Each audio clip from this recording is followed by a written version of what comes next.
이번에 이제 그 전당대회 토론에서도 중요한 주제로 나왔던 것이 이 김건희 여사의 사과와 관련된 문제였습니다.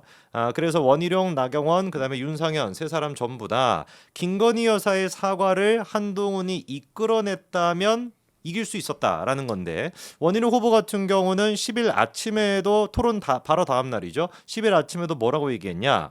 한동훈 위원장이 김 여사의 사과를 이끌어냈다면 내가 이재명을 이겼을 수도 있다라고 얘기했어요. 바꿔 얘기한다면은 한동훈이 김건희 여사의 사과를 못 이끌어냈기 때문에 내가 이재명한테 졌다라고도 해석이 되는 부분입니다. 이거 좀 어떻게 들으셨습니까? 원희룡 후보가 실망스럽습니다. 저는 예, 법조의 선배고, 네네. 그리고 또 뭐랄까 이제 뭐 학력고사 수석의 천재죠. 사법고시 수석의 천재였는데 어쩌다 이렇게 근거 없는 주장들을 막 해 나가시는지 저는 좀 마음이 아프고요. 그것도 전당대회라고 하는 우리 당의 축제 마당에서 이런 이야기들을 꺼낸다는 게 저는 되게 부적절하다고 봅니다. 그래서 첫째, 두 가지 이 문장은요, 여러분 두 가지로 나눠야 됩니다. 첫째, 먼저 한동훈 위원장이 김 여사 사과를 이끌어낼 수 있는 자리에 있었냐? 저는 있었다고 봅니다. 네. 그러면 이끌어내냐 안 이끌어내냐는 한동훈 위원장의 능력 내지는 한동훈 위원장이 김건희 여사가 사과를 안 하겠다고 했어도 적극적으로 설득해서 그걸 끌어내려고 하면 자기가 노력하려면 노력할 수 있었던 부분은 있었다. 그렇죠. 일단 그거를 먼저 끊어내야 됩니다. 그 주제 하나 끊고 네. 자 그거 빼고 나서 김 여사가 사과했으면 총선 이겼냐? 전 전혀 아니라고 봅니다. 김건희 여사가 사과를 안 해서 졌습니까? 그러면 그 수백 가지 수만 가지 요소 중에 한 가지지 그것 때문에 졌습니까? 그리고 또 이재명을 원희룡이 제가 아예 인천에서 네. 말을 자꾸 못 이으시는데. 그러니까 아니 본인 지역구에서 네네. 본인이 지역구에 공천을 받아서 이재명과 선거를 해서 진 게 본인 탓이지 왜 남 탓입니까? 아주 뼈아픈 지적이세요. 그러니까 세상을 살면서 남 탓하는 게 진짜 제일 하수고요.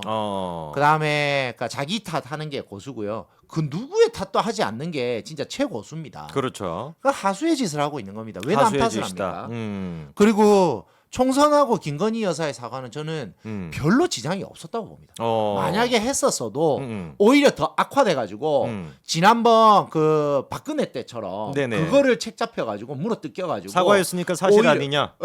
그걸 가지고 총선이 무너졌을 수도 있다. 음. 그래서 한동훈 위원장이 그걸 고민하지 않았냐?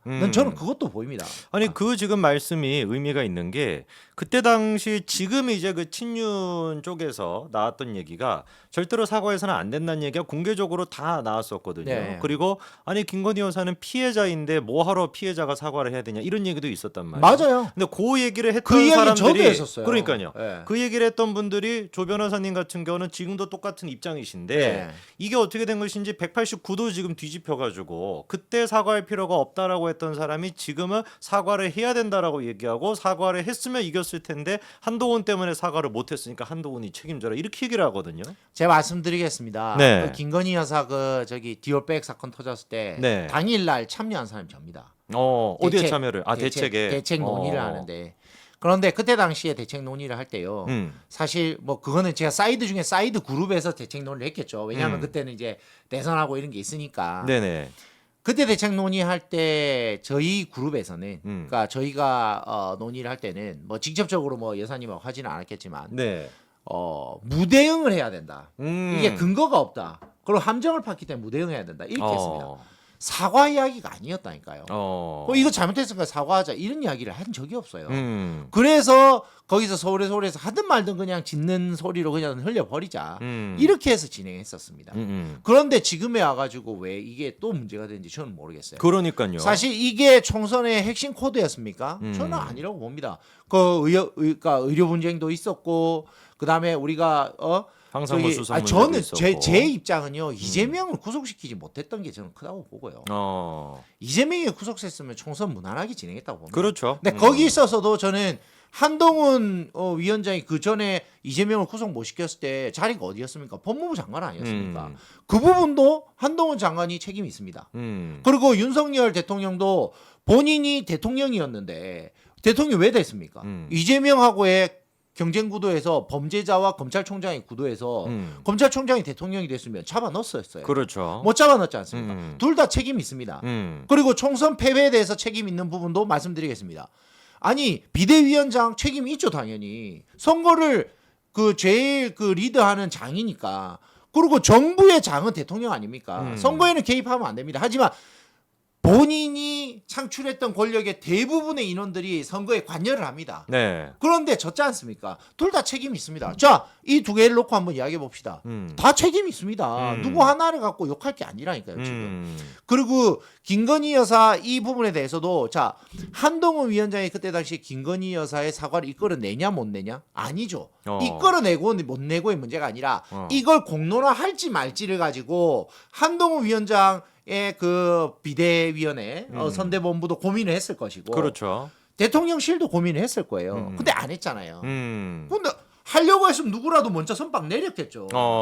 이걸 지금 와서 누구 책임이다? 그러니까요. 그때는 그거는 전 잘못됐다고 봐요. 그거를 지금 한동훈 책임이다? 그것도 잘못됐다고 봐요. 그렇죠. 그때도 뭐 얘기를 했고 지금도 얘기하면 모르겠는데. 그때 대통령실에서 하려고 했으면 했고 그렇죠. 친윤그룹에서 하려고 했으면 했겠죠. 안 한 건 그들의 선택이에요. 그렇죠. 한동훈 위원장이 선택이라니까요.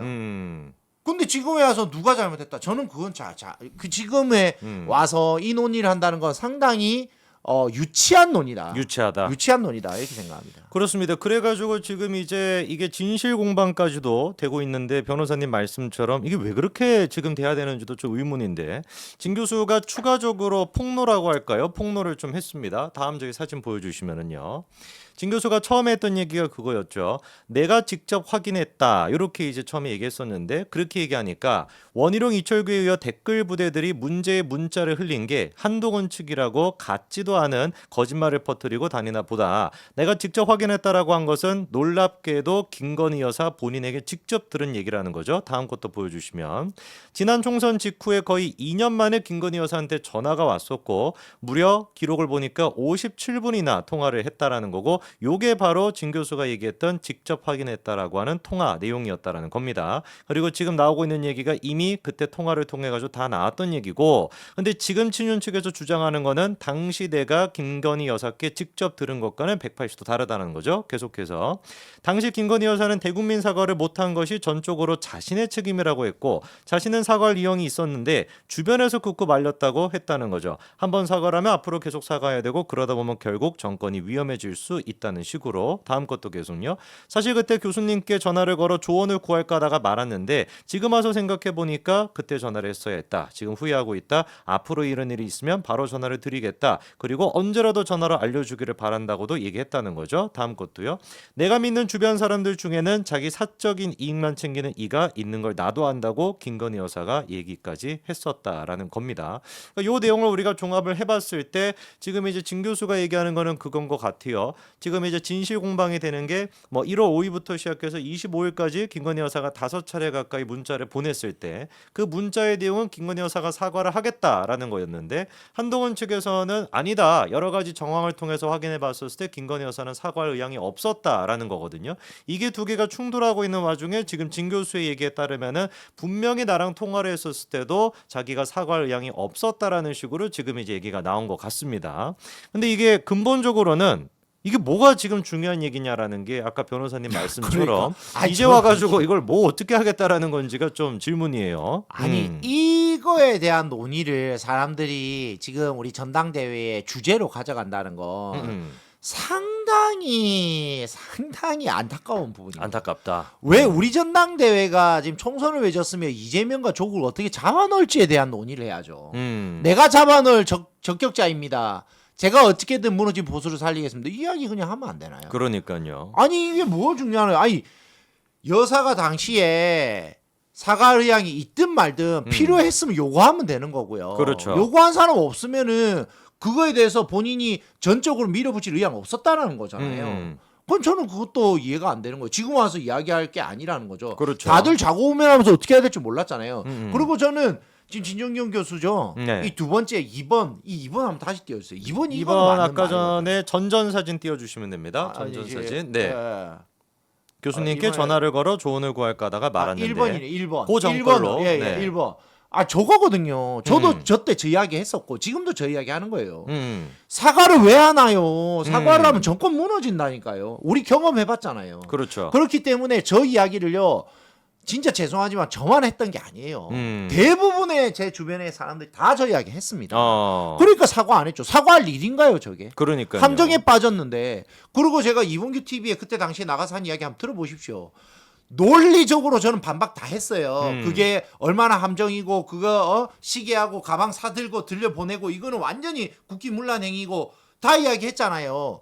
지금에 와서 그걸 왜 사과하냐고요. 왜. 그러니까요. 그들이 왜 그렇게 잔혹무도한 행위를 했는지를 밝히라는 게 더 중요한 주제 아닌가요? 그렇죠. 그 논리로 영부인을 갖고 놀고 영부인에게 함정을 파고 그거를 무단으로 녹화를 하고 이런 잔혹무도한 행위를 하는 게 헌정사상 있었냐? 다시는 이런 행동을 하지 못하게 정말 수사기관에게 나서달라 이런 이야기를 해야죠. 그러니까요. 뭔 소리 하고 있는 것이고.